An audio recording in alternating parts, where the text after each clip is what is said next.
एक फिगर निकाला था, लेकिन इस वक्त मैं भूल रहा हूँ। हालांकि जहाँ तक मुझे याद है शायद 40,000 से ज़्यादा हर साल इस देश में रोड एक्सीडेंट में लोगों की मौत होती है, शायद इससे ही ज़्यादा, 40,000 से भी ज़्यादा एक साल में, 365 दिन। बहुत सारे ऐसे एक्सीडेंट होते हैं जो लगता है कि सड़क हादसा है, लेकिन उसके पीछे गहरी साजिश होती है। मुझे याद है एक ज़माने में दिल्ली में रेड लाइन बसें चला करती थी। आप लोगों ने बहुत सारे शायद न्यूज़ में देखा होगा, या जो दिल्ली में रहते हैं या पुराने रहने वाले हैं वो इन चीज़ों से वाकिफ़ होंगे। रेड लाइन बस, उस वक्त ये होता था कि कुछ प्राइवेट बसों को ठेका दे रखा था लाइसेंस सरकार ने। तो रेड लाइन बस जो है वो दिल्ली में सवारियों को उठाने की आपस में होड़ होती थी, और उस चक्कर में वो एक दूसरे से आगे निकलने के लिए इतनी तेज़ रफ्तारी से अपने बस को भगाते थे कि कई लोग कुचल जाते थे। और अक्सर हर दिन खबर आती थी 5-7 लोगों की रोड एक्सीडेंट में मौत हो गई है। बाद में उस रेड लाइन बस का नाम खूनी बस कर दिया गया था। फिर सरकार पे इतना दबाव आया कि उन्होंने कलर चेंज किया, फिर ब्लू कर दिया, उसका ग्रीन किया। उसके बाद खैर वो सारी चीज़ें हट गई, अब तो सिर्फ DTC है। मैं इसलिए सुना रहा हूँ कि ऐसे उस वक्त कई ड्राइवर पकड़े जाते थे, और मैं उस वक्त चूँकि जनसत्ता में था, नया नया अपनी क्राइम रिपोर्टिंग शुरू कर रहा था, तो अक्सर जब पता चलता था ड्राइवर अरेस्ट, तो जब तक हम ये खबर छापते थे अखबार में, अगले दिन सुबह आती थी, पता चला वो तो एक्सीडेंट के दिन शाम को ही बेल आउट हो गया, यानी ज़मानत पे बाहर आ गया। इसलिए कि वो सारे सेक्शन जो होते थे रोड एक्सीडेंट के केसेस जो होते थे, 304 गैर इरादतन हत्या, तो वो बेलेबल ऑफेंस होता था और वो आराम से बाहर आ जाता था। तो जब खबर अखबार में आती थी एक दिन पहले की, तब तक तो वो ज़मानत पर, और हम लिख रहे हैं कि वो गिरफ्तार हुआ है, और उसमें मैक्सिमम सज़ा भी ज़्यादा नहीं होती। तो कई ऐसे गैंग भी पैदा हुए थे एक वक्त में, जब वो ऐसे ड्राइवरों को हायर करते थे और कहते थे कि यार तुम जो मेरा टारगेट है, मेरा दुश्मन है, उसको तुम रोड एक्सीडेंट में उसको मार डालो।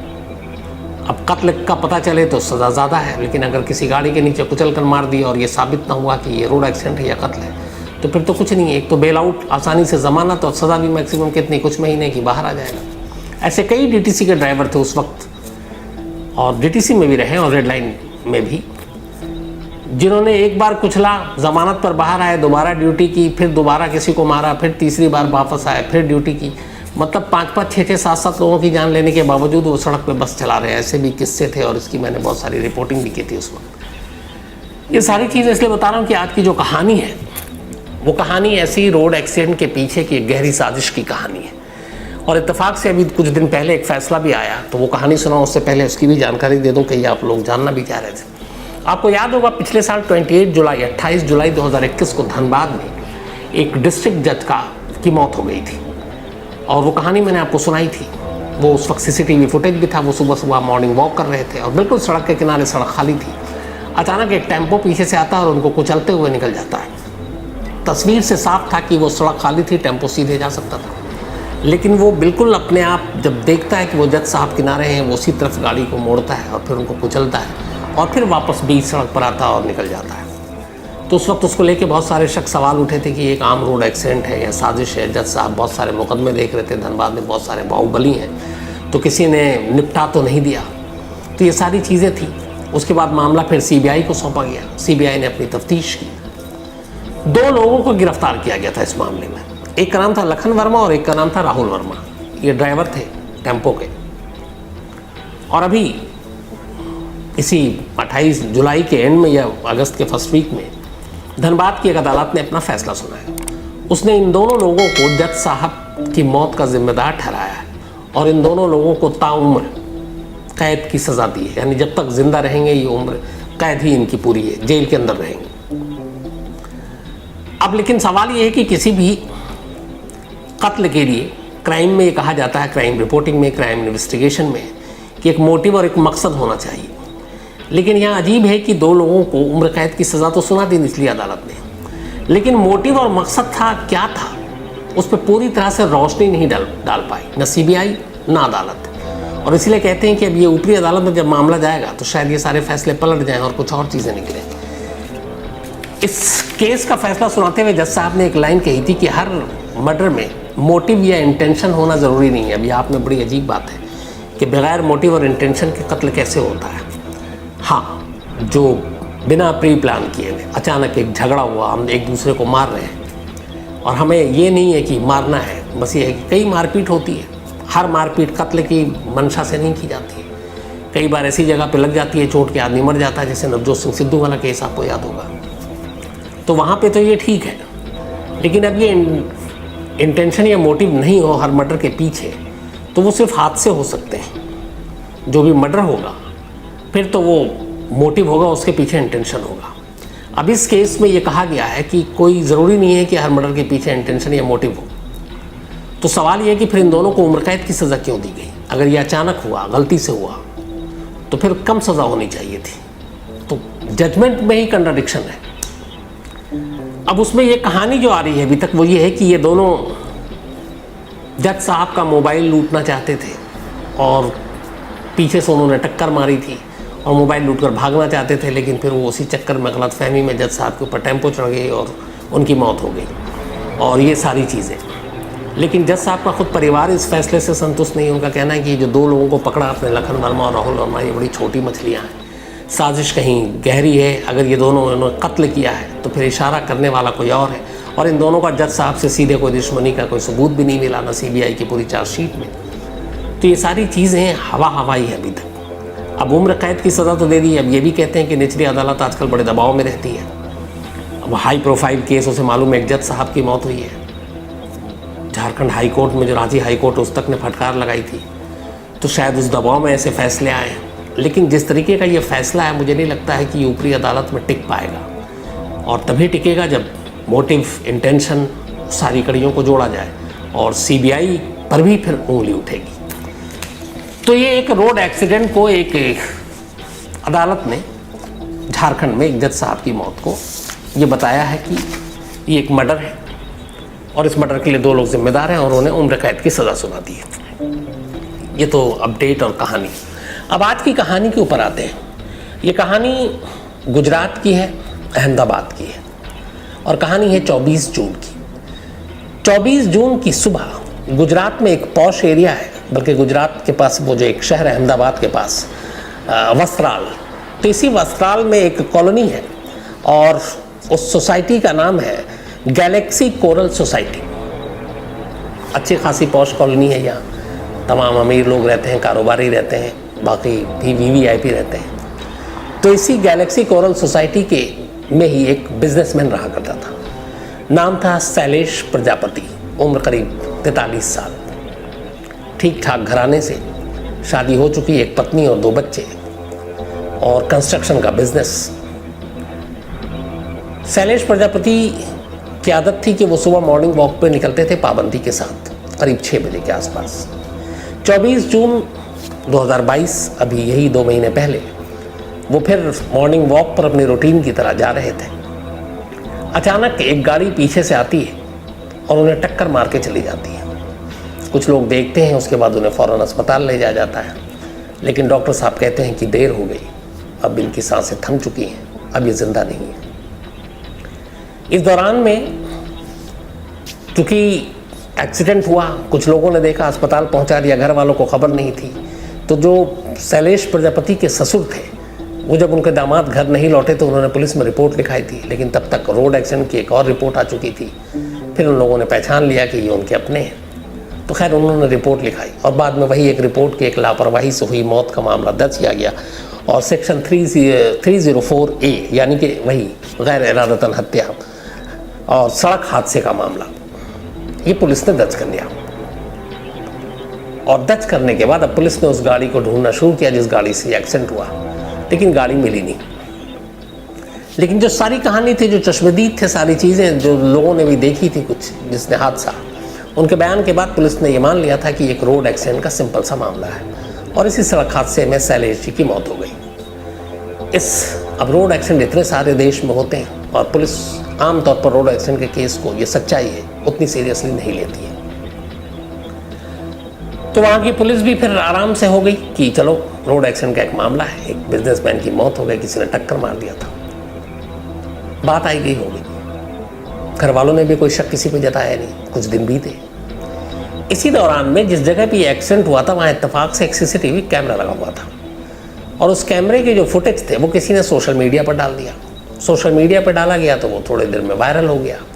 अब उसमें साफ दिख रहा है कि सुबह सुबह पूरी सड़क खाली है, ठीक धनबाद की तरह, जिसमें जज साहब, पूरी सड़क खाली थी, जज साहब बिल्कुल किनारे थे। यहाँ पे भी वस्त्राल के इस कॉलोनी के बाहर जो सड़क थी उस पर शैलेश प्रजापति बिल्कुल सड़क किनारे मॉर्निंग वॉक कर रहे हैं और पूरी सड़क खाली है, सुबह सुबह का टाइम, ट्रैफिक था नहीं। और अचानक बहुत तेज़ रफ्तार एक गाड़ी आती है और पीछे से उनको उड़ाते हुए निकल जाती है।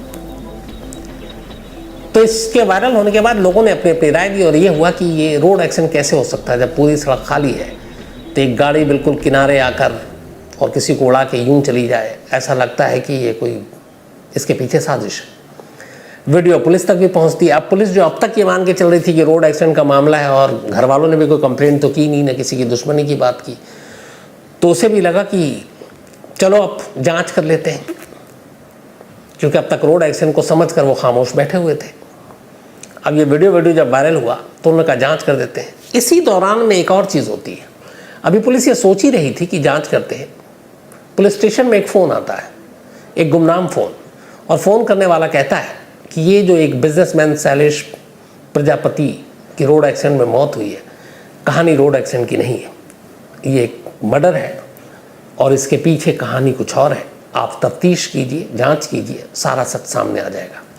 अब इस गुमनाम कॉल के बाद और उस वायरल वीडियो को देखते हुए पुलिस के भी कान खड़े हुए और उन्हें लगा कि नहीं, मामला कुछ है, चलो तफ्तीश करते हैं। अब पुलिस ने फिर से घर वालों से पूछताछ की, शैलेश के ससुर से, शैलेश की पत्नी से, बच्चों से, बाकी रिश्तेदारों से, पड़ोसियों से, लेकिन ऐसी कोई बात उनसे नहीं मिली या पता चली जिससे पुलिस को कोई लीड मिले या लगे कि कोई इसमें गड़बड़ है इस मौत में। पुलिस को लगा कि ये बेकार की चीज़ें हैं। फिर पुलिस ने कहा चलो जब जांच कर रहे हैं तो कुछ और मेहनत करते हैं। जिस सड़क पे सीसीटीवी कैमरा से जो फुटेज मिला था, उन्होंने उस कैमरे जाकर रियल फुटेज लिया। फिर पुलिस ने भी देखा और उसके बाद कहा कि चलो आसपास के कुछ और सीसीटीवी कैमरे को खंगालते हैं, शायद कुछ लीड मिले। अब जिस सड़क पे ये गाड़ी, जहाँ पे एक्सीडेंट हुआ, जो कैमरे में कैद हुआ, उस सड़क के पहले और सड़क के आगे, जिधर से गाड़ी आए और उसके आगे जाने का तो मतलब था नहीं, क्योंकि सारी कहानी सड़क के पीछे ही होगी, क्योंकि एक्सीडेंट के बाद तो गाड़ी निकल गई है। तो पुलिस ने पीछे से तफ्तीश शुरू की कि और कितने ऐसे कैमरे हैं जिसमें कुछ दिखाई दे। और टाइमिंग उस वक्त 6:00 पे एक्सीडेंट हुआ था। पुलिस ने पीछे के सारे सीसीटीवी कैमरे खंगालने शुरू किए, 5:30 बजे से लेकर 6:15 के दरमियान के। तो कई कैमरे में अचानक वही गाड़ी नजर आई जिस गाड़ी ने शैलेश प्रजापति को टक्कर मारी थी। अब पुलिस ने उन कैमरों को खंगालना शुरू किया। सड़क पे कई लोग भी दिखे। एक कैमरे में दिखा कि वो गाड़ी एक जगह सड़क किनारे रुकी हुई है और एक शख्स है जो कहीं से चलता हुआ आ रहा है और फिर आकर वो गाड़ी में बैठता है। उसके बाद वो गाड़ी वहाँ से चल पड़ती है। अब ये वही गाड़ी थी जिस गाड़ी ने टक्कर मारी थी। दूसरे कैमरे में जब और पुलिस ने तफ्तीश की तो देखा कि ये शख्स एक और कैमरे में भी है और उस कैमरे में, जिसमें शैलेश प्रजापति मॉर्निंग वॉक कर रहे हैं, उससे पहले वो पैदल खड़ा हुआ है और एक तरह से रेकी कर रहा, देख रहा है। तो अब एक शख्स जिस गाड़ी ने टक्कर मारी, उस गाड़ी के पास मौजूदगी, उस गाड़ी में फिर उसका बैठते हुए मिलना और उसी शख्स का शैलेश की मॉर्निंग वॉक से पहले उस पर नज़र रखते हुए भी कैमरे में गिरफ्तार होना, जब ये सारी कड़ियाँ मिली तो पुलिस को लगा मामला गड़बड़ है। अब इसके बाद पुलिस ने कहा कि ये मामला रोड एक्सीडेंट का नहीं हो सकता, क्योंकि बाकायदा रेकी करके ये रोड एक्सीडेंट की शक्ल में एक कत्ल किया गया। अब पुलिस ने यहाँ से अपनी तफ्तीश सीरियसली शुरू की। फिर से तमाम लोगों से पूछताछ हुई। शैलेश के मोबाइल नंबर को अब पुलिस ने खंगालना शुरू किया। सबसे पहले शैलेश के मोबाइल से बहुत सारे नंबर मिले। एक नंबर मिला जो शैलेश के बिजनेस पार्टनर का नंबर था। उसका नाम था नितिन, और इत्तेफाक से शैलेश और नितिन दोनों एक दूसरे के दोस्त थे बहुत ज़माने से। फिर साथ में उन्होंने कंस्ट्रक्शन का बिजनेस भी किया। अब चूँकि बिजनेस पार्टनर है तो कहीं ना कहीं पुलिस के दिमाग में एक शक भी होता है कि बिजनेस हड़पने के लिए रास्ते से तो नहीं हटा दिया। तो पुलिस ने ज़ीरो इन बाकी लोगों के साथ साथ कई और सस्पेक्ट थे, लेकिन नितिन पे भी फोकस किया। अब नितिन के बारे में सारी जानकारी हासिल करनी शुरू की और धीरे धीरे नितिन के भी मोबाइल को खंगालना शुरू किया। इस दौरान में नितिन के बारे में अब घर वालों से ही पूछताछ शुरू की। अब जब ये सारी चीज़ें हुई तो पुलिस ने एक चीज़ नोटिस किया कि जो शैलेश है उसके मोबाइल में जो नितिन का नंबर है लगातार दिन में कई कई बार बात होती थी। लेकिन 5 महीने पहले से शैलेश के मोबाइल पे न तो नितिन का कोई कॉल आया और न नितिन को शैलेश ने कॉल किया। अब पूछताछ में ये पता चल गया था कि दोनों दोस्त भी हैं, बिजनेस पार्टनर भी हैं, लेकिन 5 महीने से दोनों मोबाइल पर एक दूसरे से बात नहीं कर रहे हैं। अब ऐसी क्या वजह हो सकती है? एक दोस्त, एक बिजनेस पार्टनर, और उससे पहले के सारे रिकॉर्ड बता रहे हैं कि दिन में 5-5, 10-10, 8-8 बार बात हो रही है, और ये अचानक 5 महीने से बिल्कुल सन्नाटा, गुम, कोई कॉल नहीं, न उधर से न इधर से। पुलिस को ये बात बड़ी अजीब लगी। अब पुलिस ने खामोशी से बाकी नंबरों को टटोलने का फैसला किया। इत्तेफाक से अब उसने नितिन के भी नंबर को खंगालने का फैसला किया। अब जब नितिन के नंबर के CDR पुलिस ने निकाली तो उसमें भी यही था कि वो कॉल 5 महीने से नहीं किया उसने, ना रिसीव किया। लेकिन नितिन के कॉल डिटेल निकालते निकालते पुलिस को एक नंबर मिला, और वो नंबर पुलिस के पास पहले से था, और वो नंबर था शैलेश की वाइफ शारदा का। अब शारदा का नंबर नितिन के पास, दोनों में बातचीत होती है, इसमें कोई बुराई नहीं है, क्योंकि शारदा के हस्बैंड शैलेश प्रजापति और नितिन दोनों एक दूसरे के दोस्त, और शैलेश की पत्नी शारदा, तो दोस्त और बिजनेस पार्टनर से बात करना कोई गुनाह है या कोई जुर्म या कोई बुराई तो है नहीं। लेकिन कॉल डिटेल में एक चीज़ देख के पुलिस थोड़ी सी शक पकाई, वो ये कि 5 महीने से नितिन और शैलेश के बाद आपस में मोबाइल पे बातचीत नहीं हो रही, लेकिन शैलेश की वाइफ शारदा की लगातार बातचीत हो रही है। न सिर्फ 5 महीने पहले जिस दिन एक्सीडेंट हुआ उस दिन भी, उससे 1 रोज़ पहले भी, उसके बाद भी, उसके बाद भी, उसके आने वाले कई दिनों तक भी। अब पुलिस को ये लगा कि एक पति जो अपने बिजनेस पार्टनर और दोस्त से फ़ोन पे बात नहीं कर रहा, दोनों की बातचीत 5 महीने से बंद है, और उसकी वही पत्नी लगातार उसके टच में है, ये कैसे हो सकता है? अब पुलिस ने फिर और फैमिली एंगल से मामले को खंगालना शुरू किया। जब शुरू किया तो फिर कुछ लोगों ने दबी ज़ुबान में बताना भी शुरू किया। उन्होंने कहा कि नितिन का अक्सर घर आना जाना होता है शैलेश की, तो पुलिस ने कहा इसमें ही बुराई नहीं है, वो दोस्त पार्टनर है। पर पता चला कि नहीं, इधर कुछ हफ्तों से नितिन अब घर नहीं आता शैलेश, और पहले लगातार आता था, बल्कि दिन में कई कई बार आता था, शैलेश की गैर हाजिरी में भी आता था। अब कुछ दिनों से नितिन नहीं आ रहा है, पहले आया करता था, उसके इस आने और ना आने के पीछे कारण क्या हो सकता है? जब इन पुलिस ने सारी चीज़ों को खंगालना शुरू किया, फिर शैलेश के अपने उनके फैमिली की तरफ से लोगों से बातचीत शुरू की, तो एक कहानी आई, वो ये कि शैलेश के दोस्त नितिन और शैलेश की पत्नी शारदा, ये दोनों में भी दोस्ती हो चुकी थी, और दोनों एक दूसरे के करीब आ गए थे। शायद दोनों को एक दूसरे से प्यार हो गया था, लेकिन ये बात शैलेश से छुप नहीं पाई, और शैलेश को कहीं ना कहीं इस बात की जानकारी तो थी, लेकिन कोई सबूत नहीं था, और इसको लेकर उसकी अपनी बीवी से कई बार झगड़ा हुआ, और बीवी ने हमेशा हर बार मना किया। बट उसने नितिन से ये बात शेयर नहीं की। शायद इज्जत की भी बात थी कि वो अपनी बीवी के बारे में ऐसी क्या बात बोले अपने दोस्त से, बिजनेस पार्टनर से। लेकिन इसी उलझन में और परेशानी में शैलेश जीता रहा, और उसे ये था कि उसकी बीवी और नितिन के बीच में कोई ना कोई रिश्ता है। अब इस रिश्ते को कैसे साबित किया जाए? तो बड़ी खामोशी से शैलेश ने जून में ही अपने घर के बेडरूम में एक हिडन कैमरा लगा दिया, एक खुफिया कैमरा, क्योंकि उसे मालूम था कि उसकी गैर हाजिरी में भी नितिन घर आता है। तो जानना चाहता था कि घर आने के बाद वो वाकई आता है, कहाँ जाता है, क्या करता है, किस हाल में बैठता है। और उसने अपनी बीवी शारदा को बिना बताए हुए अपने बेडरूम में एक हिडन कैमरा लगा दिया। अब इत्तेफाक की बात, उस हिडन कैमरे में वो सारी तस्वीरें कैद हो गई जो शायद उसका पति कभी ना देखना चाहे। अब सारे सबूत शैलेश के हाथ में थे। इन सबूतों के साथ उसने अपनी बीवी से बात की, दोनों में झगड़ा हुआ। शैलेश ने उसको फिर भी समझाया, और इधर उसने नितिन से बातचीत करनी बंद कर दी थी। अब इन सबूतों को देखने के बाद शारदा को ये यकीन हो चला था कि अब चूंकि राज खुल चुका है तो आगे पता नहीं क्या होगा। लेकिन वो नितिन के प्यार में इतनी अंधी थी कि उसने कहा कि अब शायद मिलना मुश्किल है, नितिन भी घर नहीं आ रहा। तो उसने कहा हम तभी मिल सकते हैं जब ये शैलेश प्रजापति हमारे रास्ते से हट जाए। मतलब एक पत्नी कह रही है कि उसका पति रास्ते से हट जाए। इसके बाद उसने नितिन से बात की। नितिन ने फिर कहा ठीक है मैं करता हूँ।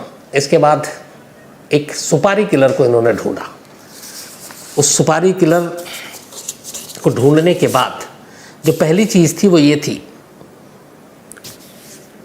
कि शैलेश का कत्ल भी करना है, लेकिन ये कत्ल न लगे बल्कि एक हादसा लगे, क्योंकि उन्हें ये भी डर था कि उन दोनों के रिश्तों की बात कई लोगों को मालूम है, अगर शैलेश को कुछ होता है तो सीधे सीधे शारदा और नितिन के ऊपर उंगलियां उठेंगी। तो वो चाहते थे कि मौत ऐसी हो कि वो एक हादसा लगे, कत्ल नहीं। और इसी के बाद उन्होंने सुपारी किलर को ढूंढा और करीब लास्ट 4-5 महीने से ही, वो उससे पहले से भी रास्ते से हटाने की प्लानिंग कर रहे थे, लेकिन सीरियस तब हुए जब हिडन कैमरे में राज कैद हो चुका था। 10 लाख रुपए में सुपारी की डील हुई। डील होने के बाद जिस शख्स ने सुपारी ली उसने कहा था कि ठीक है, ये कत्ल नहीं लगेगा और उसका सबसे आसान तरीका यही है कि हम इसको सड़क हादसे में हुई एक मौत दिखाएंगे। और उसके बाद उसने शैलेश की रेकी करनी शुरू की। खुद शारदा ने अपने पति की रूटीन के बारे में उस सुपारी किलर को बताया कि वो कब कहाँ जाते हैं, कितने बजे घर से निकलते हैं, कब पैदल होते हैं। और उसी दौरान उसने ये भी बताया कि वो सुबह 6 बजे वॉक करते हैं और सब तो उस वक्त सड़क पे सन्नाटा होता है, तो सबसे अच्छा टाइम और मौका वही है। और अपनी उसी पत्नी के इस खुलासे के बाद कुछ दिन रेकी किया, फिर एक ड्राइवर को अपने साथ मिलाया और 24 जून की सुबह जब शैलेश मॉर्निंग वॉक कर रहा था, पीछे से बड़ी तेज़ रफ्तार से वो गाड़ी आई और शैलेश को लगभग उड़ाते हुए निकल गई। तो कई दिन लगे पुलिस को एक रोड एक्सीडेंट के केस को रोड एक्सीडेंट का ही केस मान रही थी, लेकिन फिर पता चला कि ये कत्ल है। शारदा और नितिन अब दोनों गिरफ्तार हो चुके, दोनों जेल में हैं, चार्जशीट का इंतज़ार है और अब इन दोनों के इस जुर्म के लिए क्या सज़ा मिलेगी ये तो आने वाला वक्त बताएगा। तो आज कहानी में इतना ही, लेकिन कहानी ख़त्म करूं उससे पहले वही अपना